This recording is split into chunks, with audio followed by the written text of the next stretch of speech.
So with that, let's get started.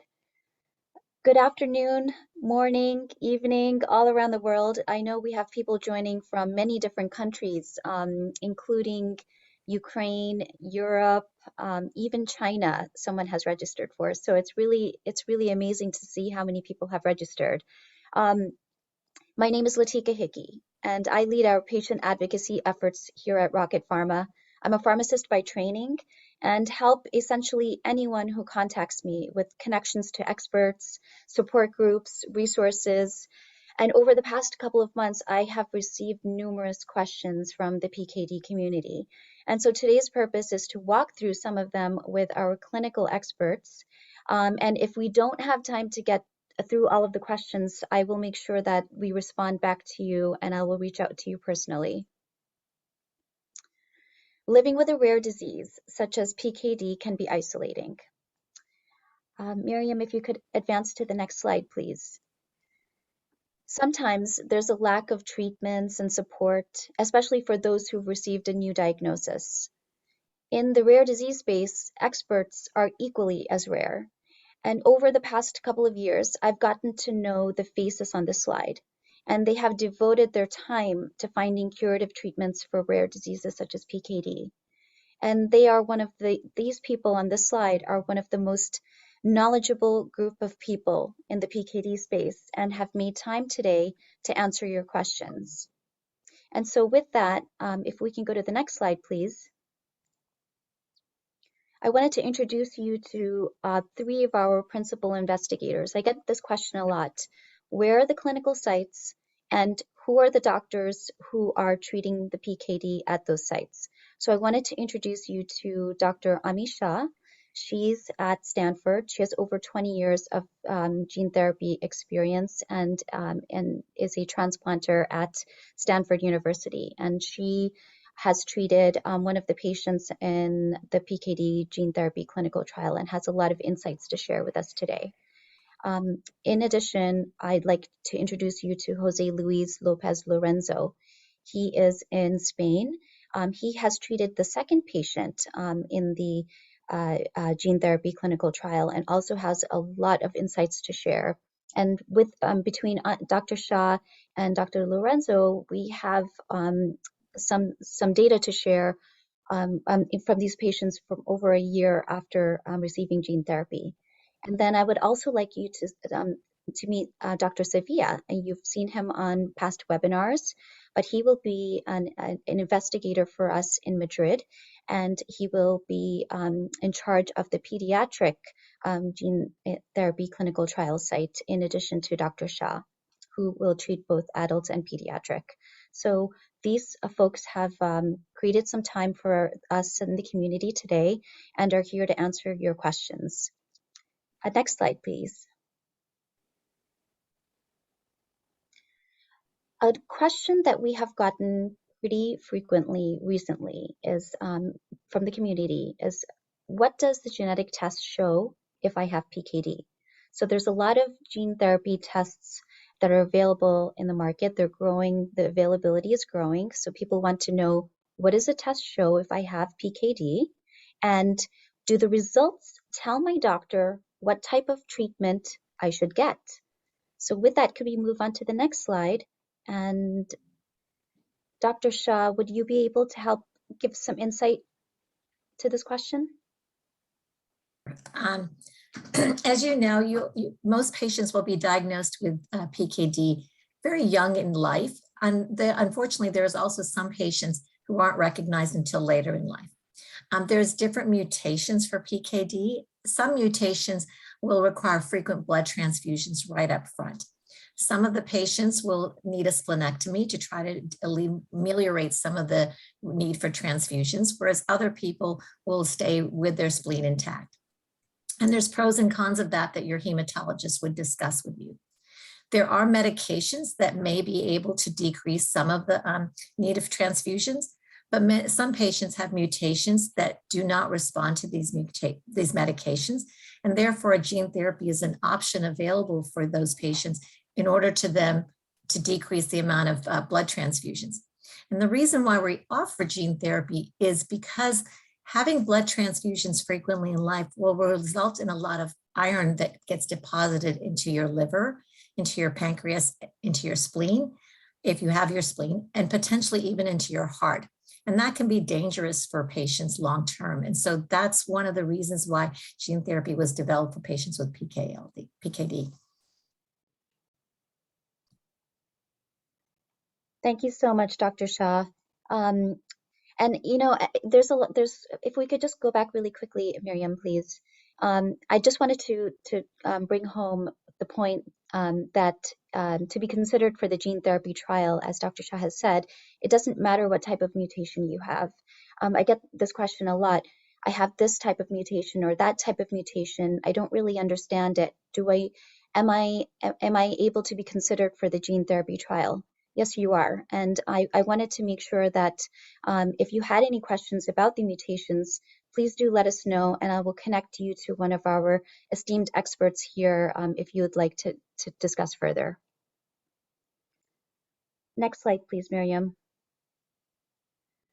Okay, this is a question that that I think we should spend a little bit of time on. And I know we've talked about this in the past, but I think it's worth reviewing each step slowly and talking about what happens in the gene therapy trial. So I get this question quite a bit.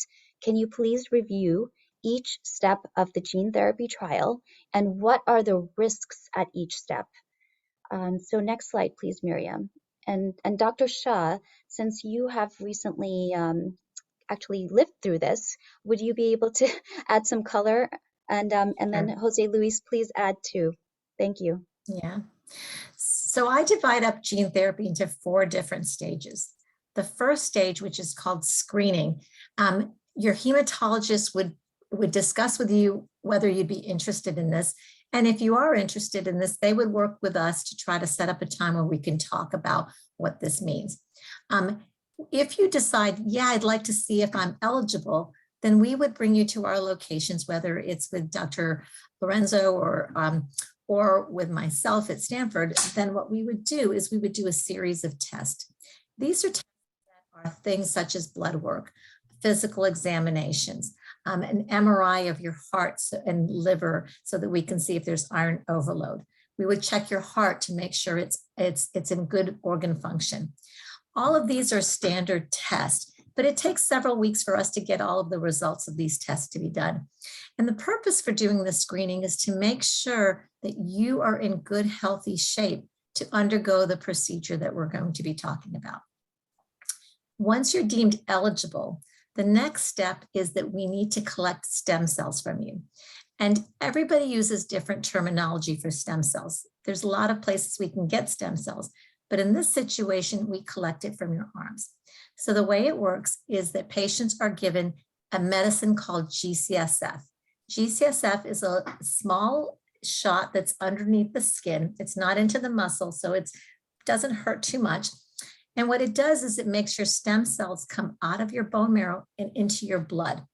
And we will put after 5 days, we'll put 2 IVs rather, in both arms, or we'll put as temporary catheter. And we will connect you to a machine that collects your stem cells.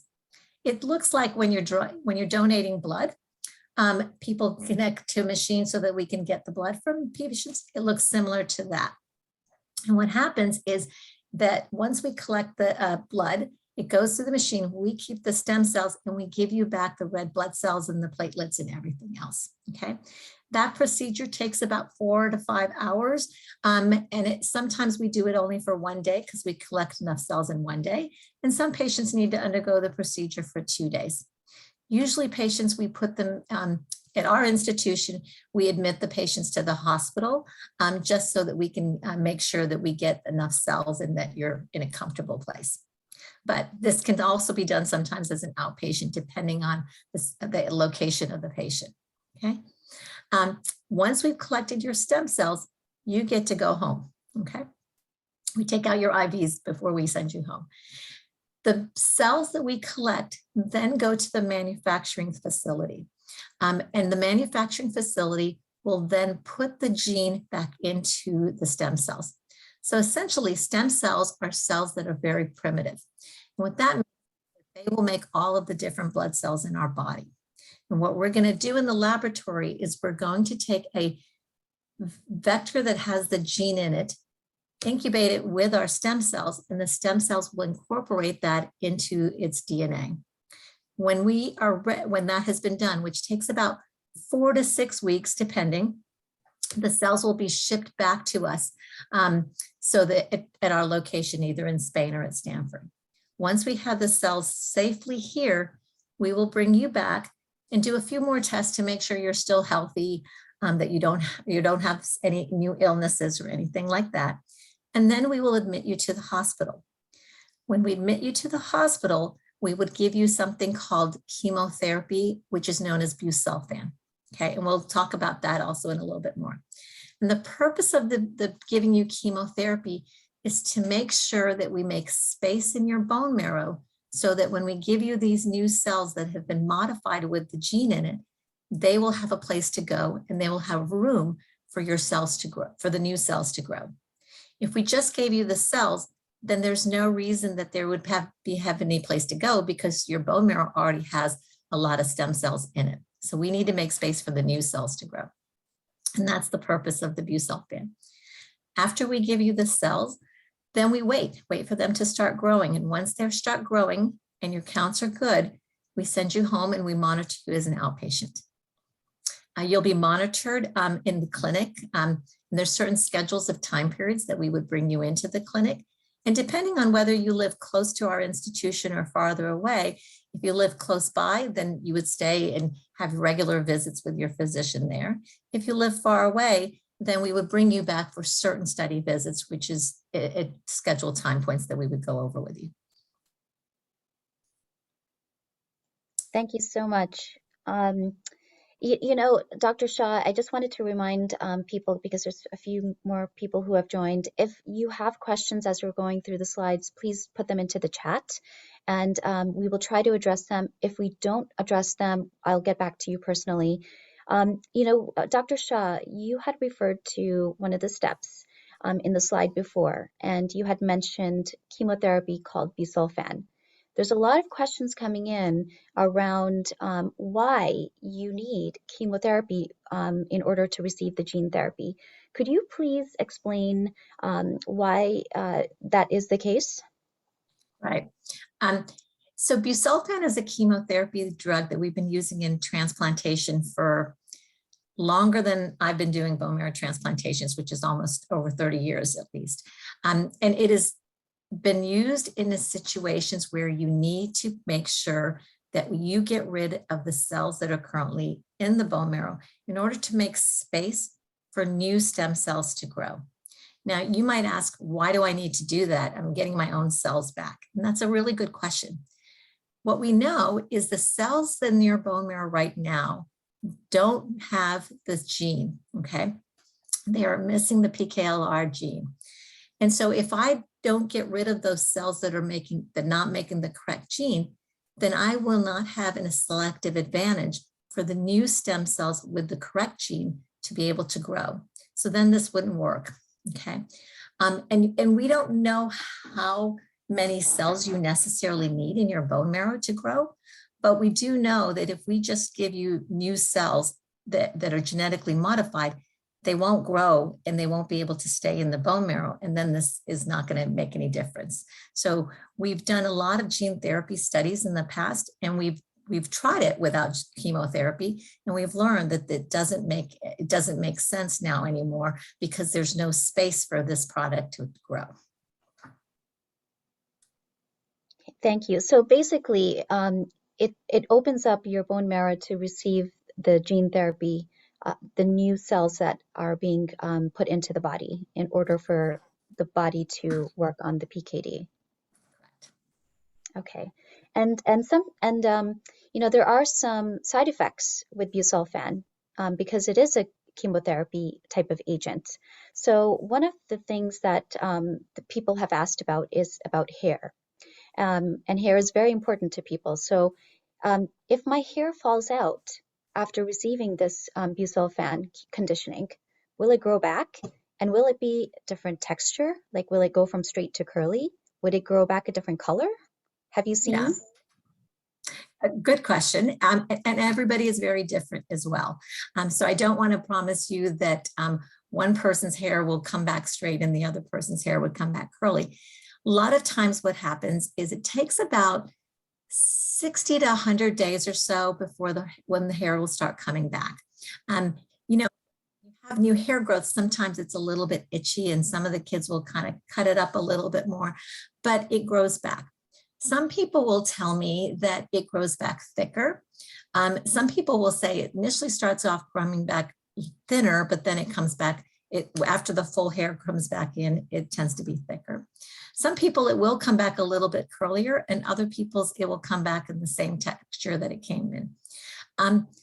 For the most part, it won't come back pink or green or purple unless you do something to it. It usually will come back your same color. Sometimes it might be a little bit darker shade for the most part, but it will eventually come back to your same color. Thank you, Dr. Shaw. And Dr. Lorenzo, you actually had a female patient that you had treated. So can you tell us what happened to her hair? Yeah, sure. My patient now has a very nice short black hair. So because I had the opportunity to meet her 1 week ago, I can tell you that now she's fine with her hair. You know, I think Dr. Amisa summarized very well the process and what the Busulfan drug do. So the Busulfan is a drug that stops the growth of the cell that grow very fast, and the hair does that. So that's the reason why the hair will fall out. But I will tell that in my experience outside of this trial, because that was just one patient, almost always the hair grows again, grows back. The thing is that those patients usually are patients with different disease, with leukemias, and they have received during the process of conditioning even more drugs. So sometimes the hair came back a little bit thinner, and the color, as Dr. said, is a little bit different. But I think most patients still get their hair in good condition and without any problem. So I think the hair will go back after just Busulfan. So that's my way of seeing it. That's a very interesting way of looking at it, Dr. Lorenzo. You know, it's targeting all of the fastest growing cells in the body, and the hair cells are very fast, and that's why hair tends to be affected. You know, I know Dr. Sevilla has a lot of experience with Busulfan too, in case you have anything to add. Dr. Sevilla? It's completely impossible to add anything. I think Amy and Jose Luis have summarized this issue perfectly. So in our experience in pediatrics, the hair always come back, and this is not a big issue for the kids, and it's even a funny period for them when they look back.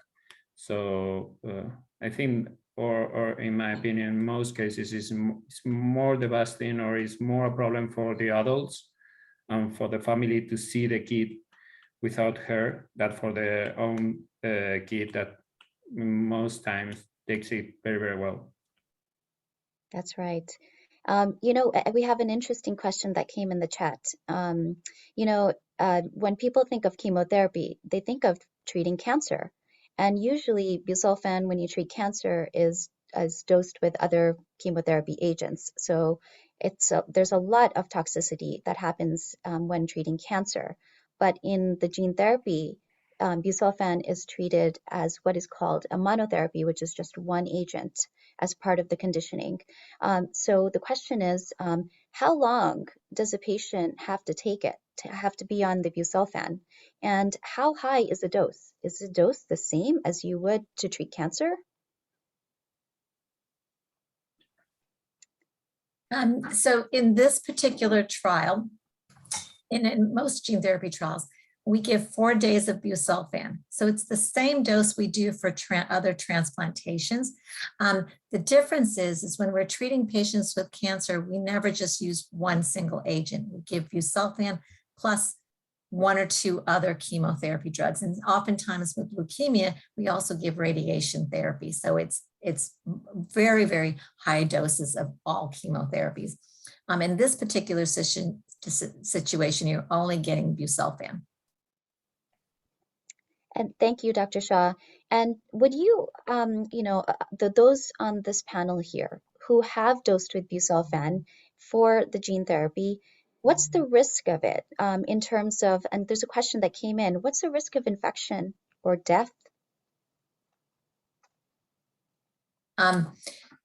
So the patients that you hear of that pass away with bone marrow transplantations, the majority of the patients that pass away of a couple of different things. Most times that we do bone marrow transplantations, we're taking stem cells from a different individual, okay? It's not from themselves. And so then there's a risk of those cells attacking somebody's body. You won't have that in gene therapy because in gene therapy, you're getting your own cells back. And unless you plan to fight with yourself a lot, you shouldn't have that same situation.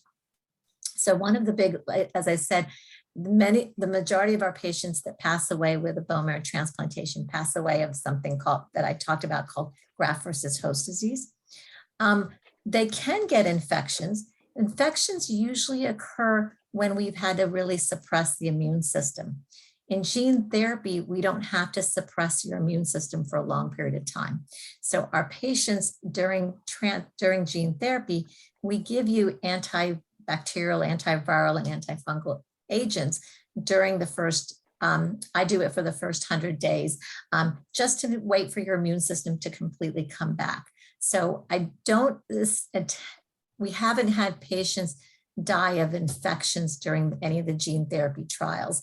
That hasn't been the thing. Sometimes you can get an infection, but usually they're infections from having a central line, which can be treated easily with antibiotics.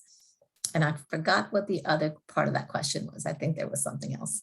I think you got it, Dr. Shah. We actually have Dr. Schwartz on the line too. He's the Chief Medical Officer at Rocket and is very well aware of the nuances of the clinical trial.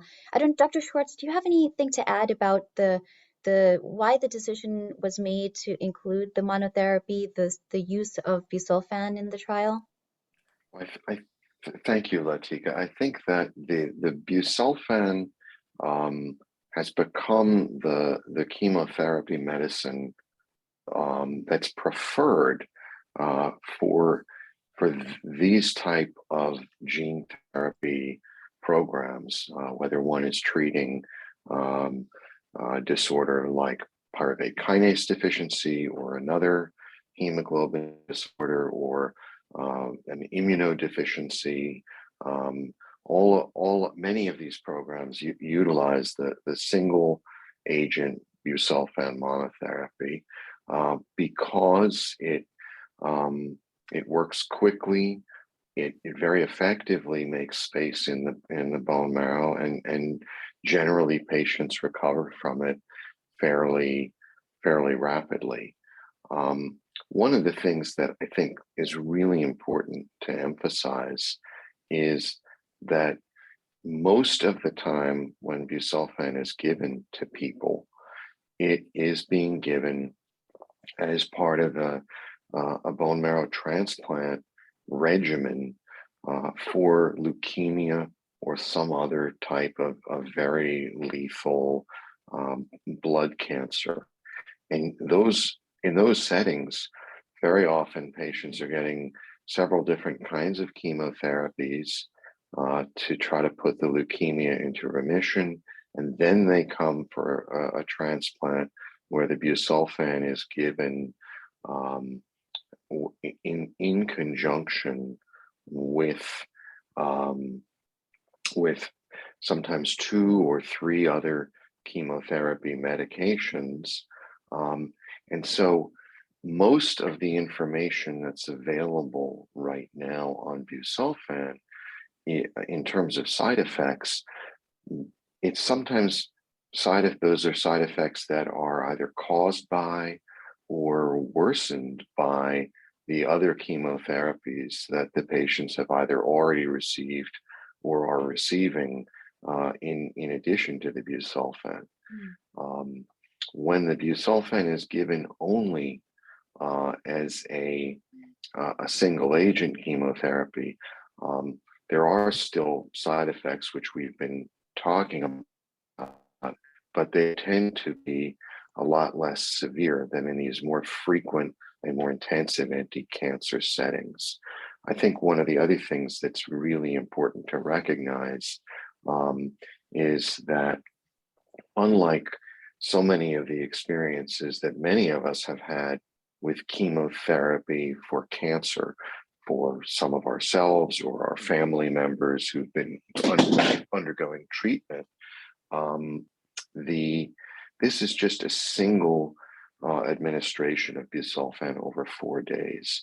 It's not like a leukemia patient or a breast cancer patient or some other situation where people are getting chemotherapy sometimes every 2 or 3 or 4 weeks, sometimes for many weeks or many months on end, which is a very different proposition than just this single instance of the chemotherapy. During the single instance, what will happen is that the blood counts will frequently decrease. That's an intended thing. That's part of what happens when we're making space in the bone marrow for the new stem cells. And so during the first 2 or 3 weeks after the busulfan, patients are monitored very carefully in a part of the hospital that's specialized at caring for people receiving chemotherapy. The blood counts are checked every day, and if the platelets are particularly low, somebody might receive a platelet transfusion.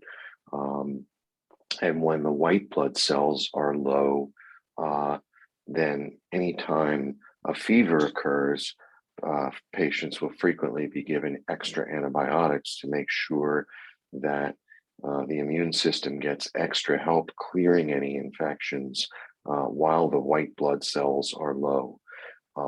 In both of the patients that received the busulfan therapy as part of the PKD gene therapy trial, the white blood counts came back at some point between the second and third week, generally after 2.5 weeks after the gene therapy treatment, and then the patients were still being followed in the hospital for another week or two, but at that point the sort of very intense period right after the chemo, when one is watching the blood counts carefully, was finished.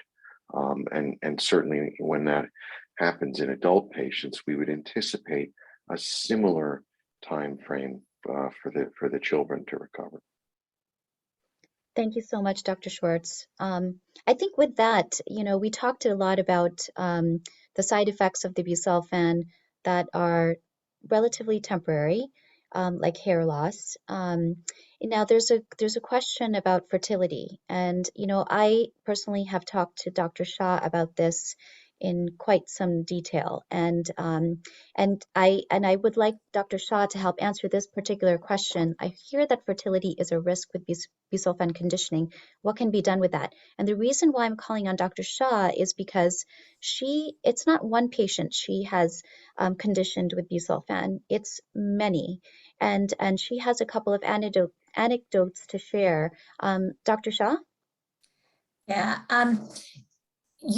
everybody is absolutely right. There is a high risk of busulfan and causing infertility. So when you ask what can be done about it, we can do fertility preservation before this procedure happens so that there are eggs or sperm saved away. Now, some children may be too young to really go through fertility, egg extraction, or sperm collection. And there are a lot of new techniques. Now we can do fertility preservation on kids younger than 1 year of age even, and that's what we've recently done for other patients who have been interested in fertility preservation before their children undergo bone marrow transplantation. In this particular study, Jose Carlos and myself, we've both done patients on this particular gene therapy that are adults. And at least with my patient, I know he's not interested in having any more kids because he is much older. So the experience I'm going to talk about are patients in pediatrics who I have transplanted over the last 30 years. There is a disease that I take care of that's called it's a primary immune deficiency, and where these children are oftentimes even as young as they're diagnosed at birth or shortly after birth, and they undergo bone marrow transplantations even at 2 months of age. With some of them, I have, as they've become adults, I think we have analyzed retrospectively several of the patients, and I know that at least 6 of them have, and these are patients that were transplanted over 30 years ago, 6 of them have had children of their own, boys as well as girls. So it's not a zero incidence, it's a possibility, but it's not a guarantee, which is why with this particular trial, as well as many gene therapy trials, we do offer fertility preservation now. Thank you so much, Dr. Shah. If we can move on to the next question.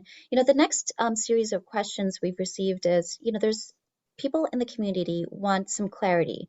They want clarity on who the best type of patient is to receive gene therapy. And one of the most frequent questions we get is around age. Is it better to be younger? Is it better to be older? And is there a cap at the oldest age? So Dr. Shah, Dr. Lorenzo, do you have anything that you can share here? I've talked a lot. I'll let Dr. Lorenzo or Dr. Soria answer this one first. How's that? Yes, thank you for the question. Well, I don't think there is a best age to receive gene therapy.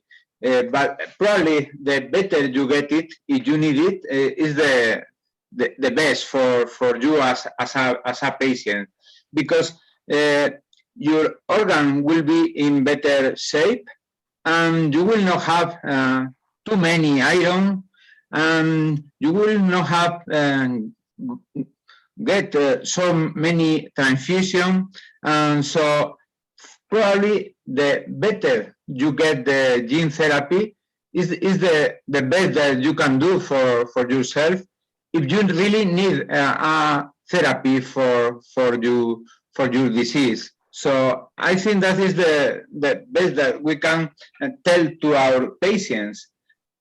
The earliest that you get it is the better for you, because it will be better to get it in better shape than to wait and be in, with some injury in some of your organs. Maybe you have a liver problem because of so many iron, or you have a hair problem because also a lot of iron. So I think that if you need it, the better that you get is the correct answer. But you can get it like when you are a children, or when you are a baby, or maybe when you are and all round. Even now, for bone marrow transplant, we don't have an upper age. We just get the evaluate the patient and see if he's in very good fitness. And if the patient is in good fitness, you can do a bone marrow transplant even after 70 years old. So I think that's my point of view. Okay, I wanted to give opportunity. Maybe I know Dr. Sevilla, you have taken off mute in case you have anything to add, and then I know Dr. Schwartz has something to add here as well.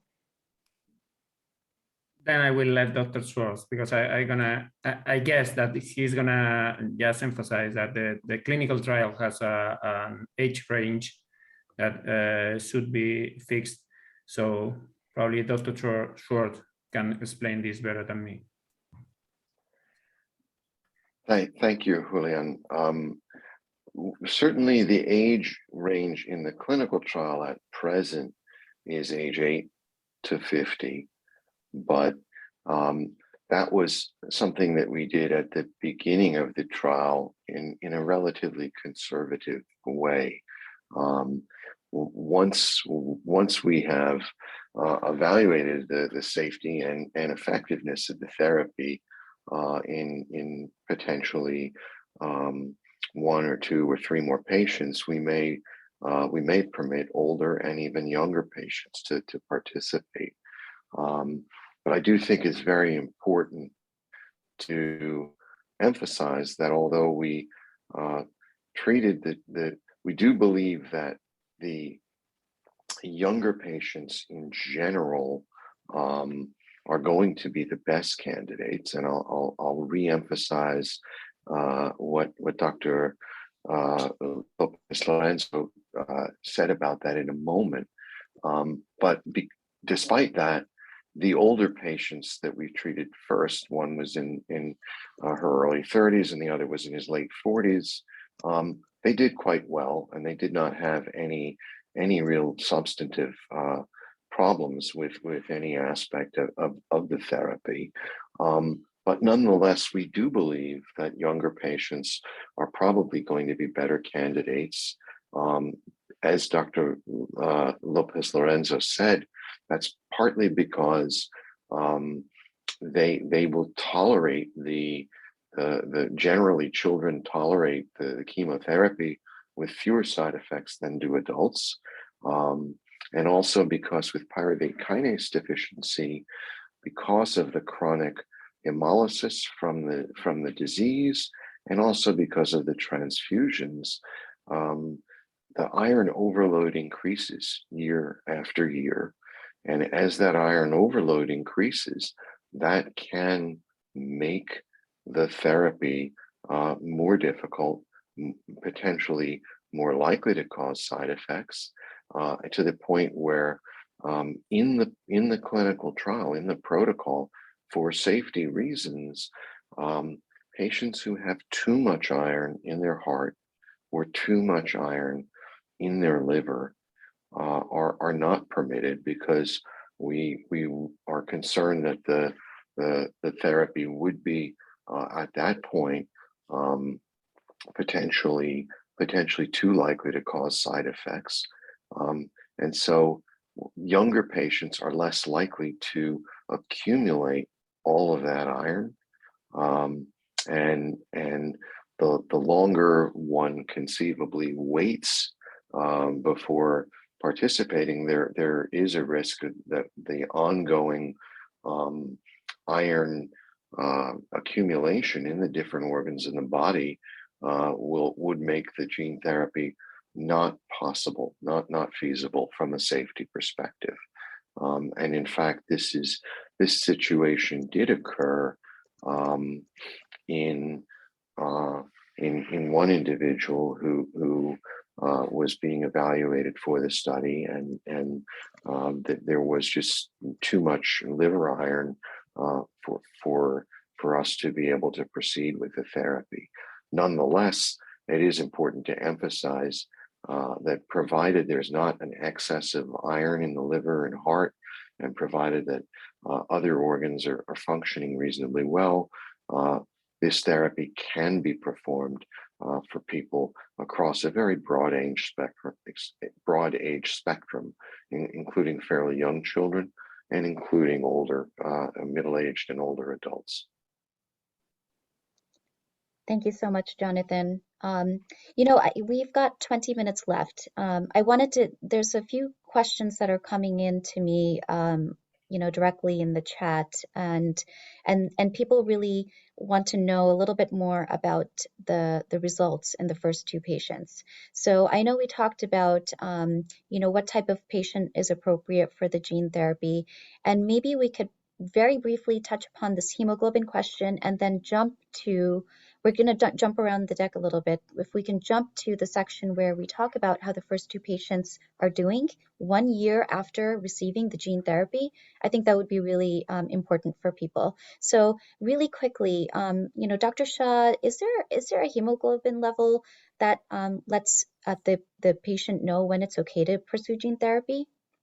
Yeah, so in the trial specifically, over the last 2 years, some patients are getting frequently transfused and others are like trying to drop their hemoglobin until they really need to have the transfusion. So what they look for is a hemoglobin around 7 or lower over the last 2 years as an average. We're going to take into account how many transfusions you've gotten during the last 2 years, in addition to the fact of how you're feeling, et cetera, during those 2 years. But really around 7 is really where the number is in the protocol. Okay, thank you so much, Dr. Shah. Miriam, would you be able to please advance it to the question right before, just the slide before this? So the question came in, and many people have asked this, is can you please tell us how the patients have done so far? It's been over a year now that the first two patients in the gene therapy trial have received gene therapy. So how are they doing? And what's their life like? And are they still jaundiced? Do they still need blood transfusions? There's a lot of questions. So I wanted to actually, spotlight Dr. Shah and Dr. Lorenzo here to help answer the question because they are their patients. So starting with the next slide, Dr. Shah, I've just put a summary of the first two patients here. Perhaps you could start and then have Dr. Lorenzo add on about his patient. Sure. So I did patient number 2, who was a 47-year-old male. He had had a splenectomy in infancy. He was getting a lot of blood transfusions for many, many years, which led to significant iron overload. And he decided he was tired of all the chelation, and he decided he wasn't going to get frequent transfusions. So he came in with an average of a hemoglobin around 7. Sometimes he would get transfused if his hemoglobin hit 6, and that was his bottom level where he was not able to function. He unfortunately was so tired all the time that he couldn't really hold down a job. He had a bilirubin of 7.4, and he was quite jaundiced when I first saw him. After the gene therapy product, within 3 to 4 weeks, his hemoglobin just started rising. He currently at 1 year had a hemoglobin of 13.4. His bilirubin has been less than 1 shortly after the infusion of the cells. I think within the first month, his hemoglobin, somewhere in there, it's there. He feels well. He has lots of energy. He bought a house and he's fixing up and renovating it all himself, including all the yard work. So lots of energy, and he's feeling really great. Thank you, Dr. Shah. And Miriam, if you could please go back to the previous slide so Dr. Lorenzo can talk about how his patient was before she received gene therapy and what she's doing afterwards. Well, my patient is a young woman, 61 years old, that was also having an average hemoglobin of 7.4. And she has been receiving transfusion in a regular way because of many hospitalization and hemolytic crisis. And she was having 13.4 milligrams of bilirubin when I first met her. After the therapy, she's really another person, I will say, because she was telling me that her small family, the son of her sister, didn't almost remember her like she was before, because she is no longer yellow. She has not received in the last 18 months that was done the procedure any transfusion. She didn't have any hospitalization. She's feeling well. She's working. In Spain, it's very hard to work. It's not easy to find a job. So I think after her therapy, she has been through 3 or 4 jobs, different jobs. She said to me last time that she's feeling stronger. She's doing a normal life. I asked her, maybe she's listening, but I asked her that if she feels sorry at any point, at any time about doing this, and she told me that no, that she was very happy because she has done this. So I think she's really feeling much better than before, and she's having a better quality of life. So as I told you, she's really happy for having done all the procedure inside this clinical trial. And I think she will advocate for this, even though she passed all the toxicity and all the problems that are associated with this procedure. I think she's fine, very more than fine.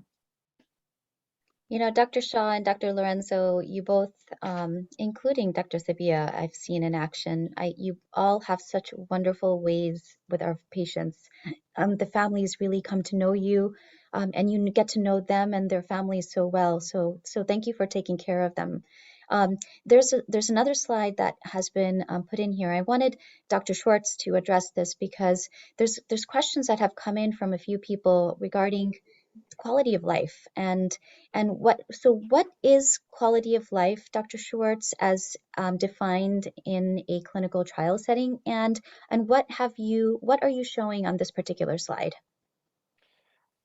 Thank you, Latika. So in conjunction with the clinical trial, we provide what are known as quality of life questionnaires to each patient at different time points, both before they get the gene therapy and then in this case during the months and 1 year afterwards. And there are several different quality of life surveys that are built into the study.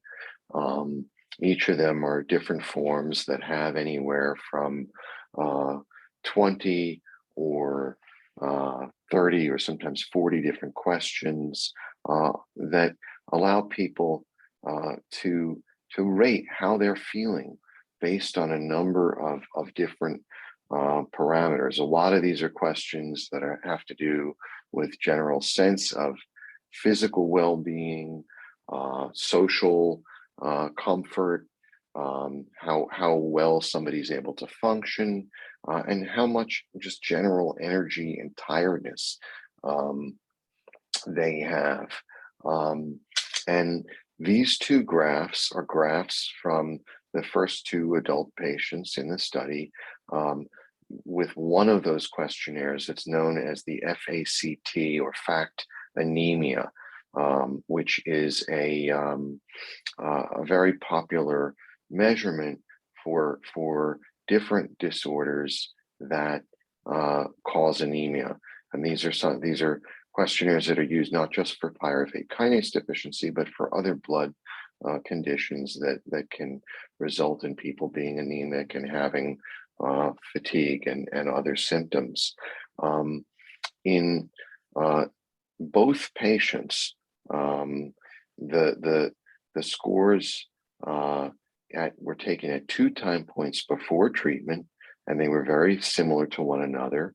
And those are the two bars on the very far left of each of the graphs. One is at the very beginning of the study, and the other is right before the chemotherapy and the gene therapy. And then for each of the graphs, the three bars on the right are how the patients were feeling and how they filled out the questionnaire at 6, 9, and 12 months afterwards. And you can appreciate that there are pretty dramatic jumps in these scores, where, for example, patient number 1 was right around 115, 120 in terms of the score. And then over the course of the following 6, 9, and 12 months, that patient was consistently at or above 160. And then a similar level of increase was also seen for the second patient, going from around 85 or 90 at baseline to somewhere around 120. These are really big jumps, and most therapies for any number of different diseases, one rarely sees this dramatic an increase. I'll also emphasize that we don't have a slide right now for one of the other questionnaires, which is known as the short form 36 questions about different things. And we also saw very big, pretty dramatic increases on the patient's response to that other questionnaire. So we'll continue to follow these parameters. But I think the emphasis here is that not only are the patients telling Dr. Shaw and Dr. Lopez Lorenzo that they're feeling better and doing more, but then on this more objective questionnaire that they're filling out every several months, we're actually able to put it into numbers, to quantify it in a way that's also very, very convincing. Jonathan, I'm just going to tag on to that one thing regarding that survey. This is all during the middle of a pandemic, where everybody was a little bit isolated. And I know for even me, I'm not sure this has been the funnest 2 years I've ever had in my life. I mean, we've all been isolated. We're all socially distanced from everybody. And I think that the fact that there was a better quality of life on these patients, even during the past 2 years, is pretty remarkable. I completely agree with you. That was the only point that my patient was saying me, that she wasn't very happy about the pandemic either, but about the trial, she was very happy of being through it. I have to say our PKD patients and community are one of the most strongest I've seen in the rare space. They're extremely resilient and resourceful. So I'm not surprised to hear how they get through such tough times. I wanted to address one question. Actually, it's a very relevant question that has come into the chat. Do you think that the difference between patient 1 and 2 numbers at 6 to 12 months are due to their age difference? I think that the hemoglobin on patient number 1 was like 13.4 and patient number 2 was 14.4 at the 1 year mark. That's not that far apart. I would probably say it's probably more likely one being a female versus one being a male more than anything else, but they're not remarkably. I don't know if the difference is related to the quality of life, but there's a very, very slight difference, but I would say that is very, very slight difference, and probably related with the age. Yeah, could be. Yeah, I know that from my particular patient, he is a very social person, and he, because of the pandemic, he hasn't been allowed around too many people. He may be now, and it may be a little bit better as things have eased up in this country, but when he was undergoing the majority of this, he really didn't have a way to really connect with a lot of people, unfortunately. That's right. Your community and the people around you make a very big difference on your well-being and happiness. So that is true.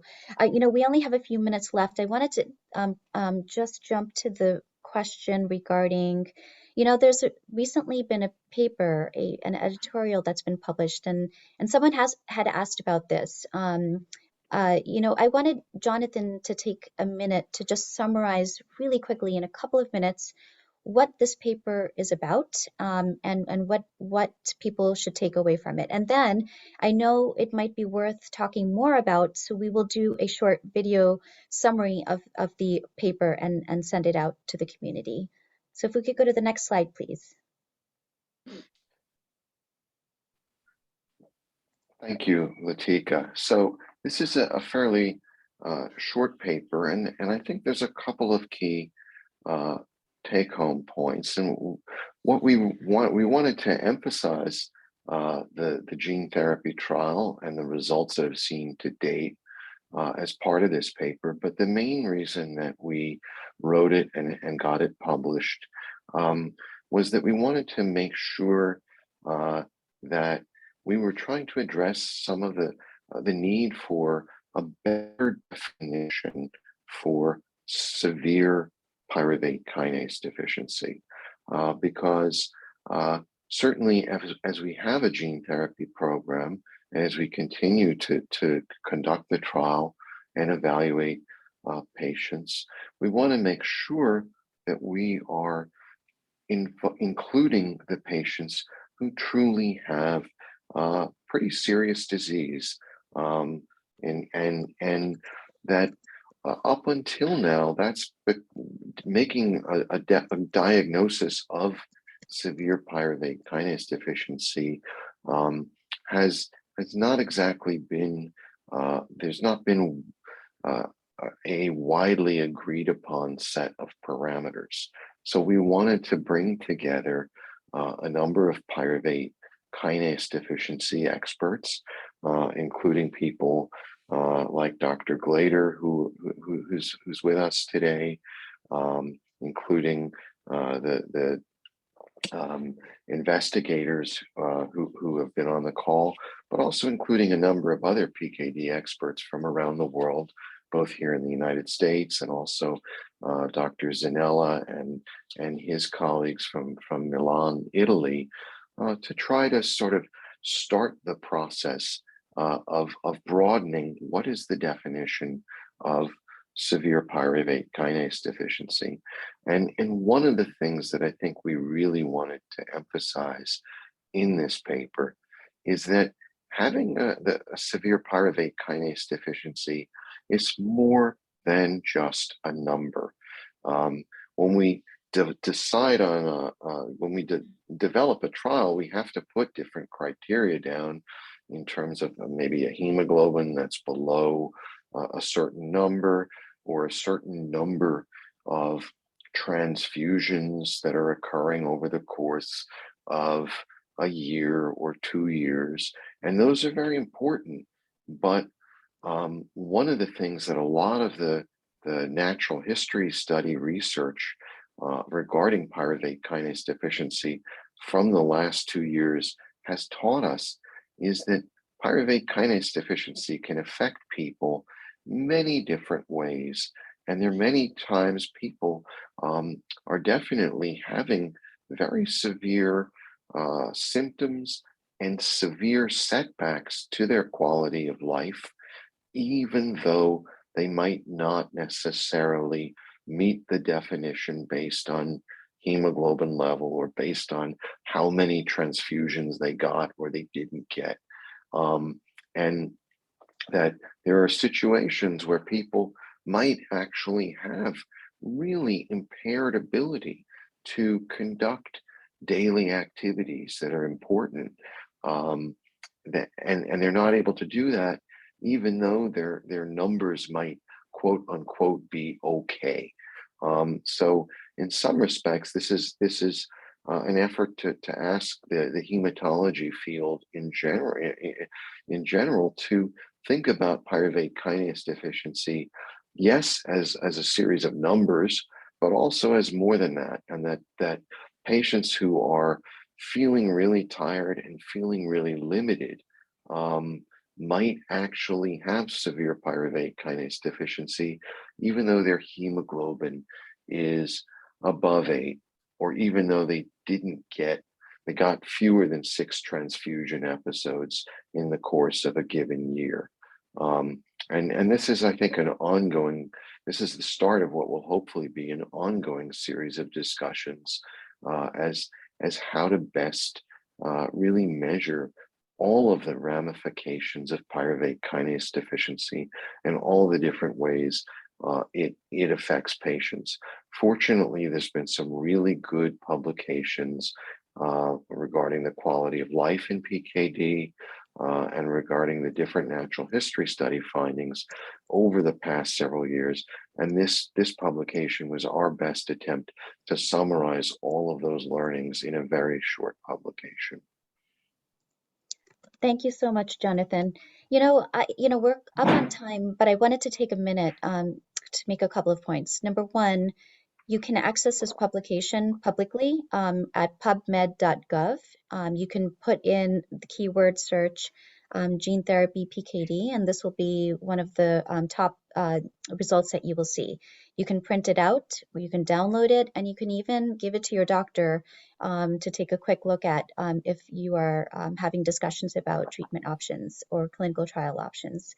The second thing is, I wanted to recognize a very special person on this webinar today who didn't really speak today, and that's Dr. Jose Carlos Segovia. It is because of him we are sitting here today. The work he did was revolutionary. He basically figured out that gene therapy could be a viable option in treating PKD. And it's his work that we are here. So I wanted to say that we do have a video of Dr. Segovia actually going through how he came to find that out, and it's on our YouTube channel. So I'll share a link of that, in the post meeting email. But thank you, Dr. Segovia, for joining us today. Thank you, Latika, for your words. And yes, after being more than 20 years working in this disease and making this potential treatment working on, it's really nice to see that it's clearly working in patients, and I'm really looking forward to seeing more and more patients being cured by this treatment that we started long time ago. Thank you, all of you. Thank you. And if we can end with one slide, where can I get more information? There's several places. First, you can email pkdclinicaltrial@rocketpharma.com. I monitor this email address, and I'll make sure that your questions are answered and you're connected with the right people.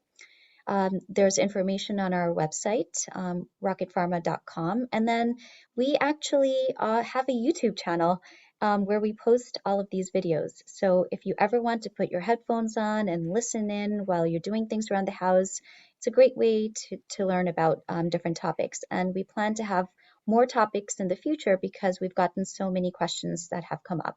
And then lastly, if you or your physicians want more information about the clinical trial itself, you can actually go to clinicaltrials.gov and type in PKD, pyruvate kinase deficiency, and you'll see all of the trials that are available.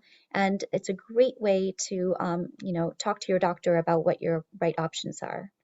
So with that, thank you so much for your time on this Saturday. Very much appreciate it. And we will be in touch with each of you. And I know we didn't answer everybody's question, so we'll answer them one by one individually, and we'll also provide this recording to people. Thank you so much. And thank you for all of our panelists here today. Thank you very much. Thank you. It was my pleasure. Bye. Thank you.